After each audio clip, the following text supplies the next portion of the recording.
जीवन में रिश्ता बनाया न बनाया, दोस्त बनाया न बनाया, पत्नी नहीं बनाई, पति नहीं बनाया, पुत्र नहीं बनाया, माँ नहीं बनाई, धन नहीं बनाया, बैंक नहीं बनाया, तुमने घर नहीं बनाया, चलेगा, पर जीवन में अगर सद्गुरु नहीं बनाया तो एक पल भी अच्छा चलने वाला नहीं है।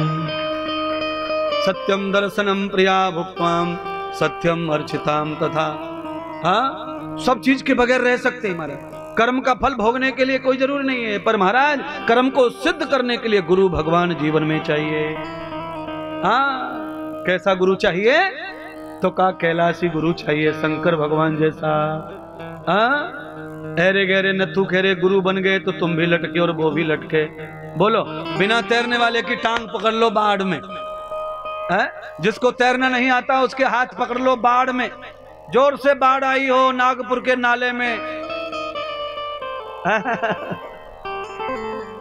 महाराज बोलिए ना, जोर से बारिश हो रही है, नाले नदी उफल रहे हैं, और ऐसे बिना तैरने वाले का पैर पकड़ लिया, बचाओ बचाओ बचाओ बचाओ बचाओ से नहीं बचेंगे। तैरने वाले का पैर पकड़ा होता तो बच भी जाते।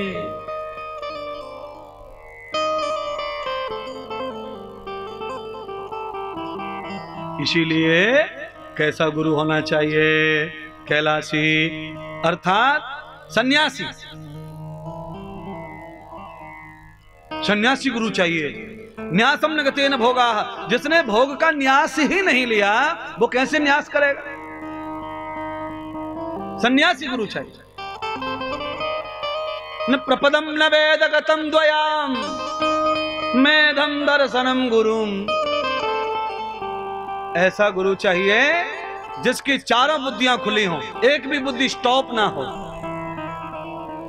ऋतब्रा, प्रज्ञा, मेधा, बुद्धि, कमाने खाने की बुद्धि भी चालू रहनी चाहिए।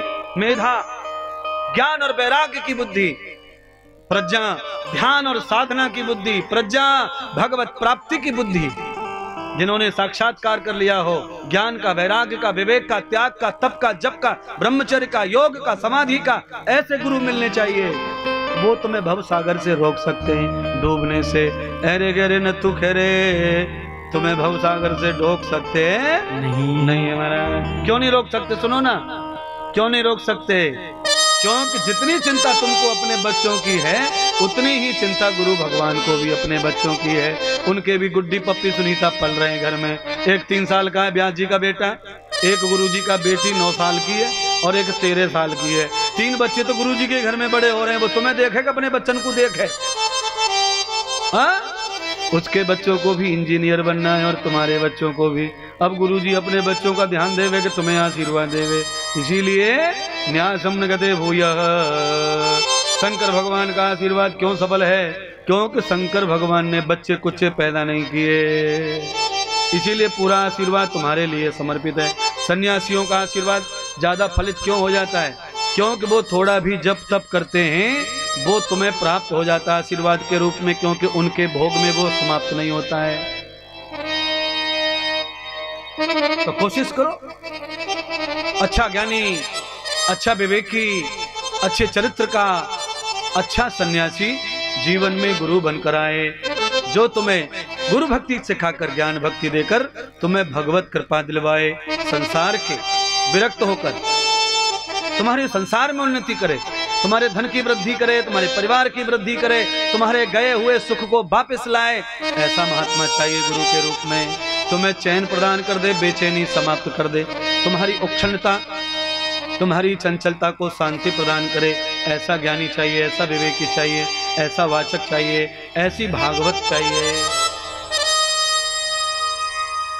नारायण ने कह दिया शंकर से, मेरी माया तुम्हें नहीं सताएगी। क्यों? क्योंकि तुम भगवान मेरी कथा करने जा रहे हो, मेरा नाम गाने जा रहे हो। आप सबको भी मैं कह रहा हूं, आप अगर भगवान का नाम गाते हो तो भगवान की माया नेगेटिव नहीं होती, भगवान की माया पॉजिटिव होती है। माया किसी को कभी नुकसान नहीं पहुंचाती, पर तब नुकसान नहीं पहुंचाती जब हम भगवान की आज्ञा का पालन करते हैं। जब हम उनके पति के दास बन जाते हैं तो माया हमारी माँ बन जाती है, हमारा पालन करती है। जब हम भगवान के दास नहीं बनते हम संसार के दास बन जाते हैं तो माया हमें रोज पिटाई करती है, थपेड़ा मारती है। अच्छा आप ईमानदारी से बताओ, बच्चा अगर मैले कुचले कपड़े करके आवे तो मम्मी डांटे कि नहीं डांटे? तुम ही बता दो महाराज। डांटे महाराज, थप्पड़ भी लगावे तो माया भी ऐसा ही करती है। भगवान की आज्ञा में आ जाओ, माया साथ देगी तुम्हारा। अरे जिस संसार में तुम रहते उसी में तो हम रहते हैं।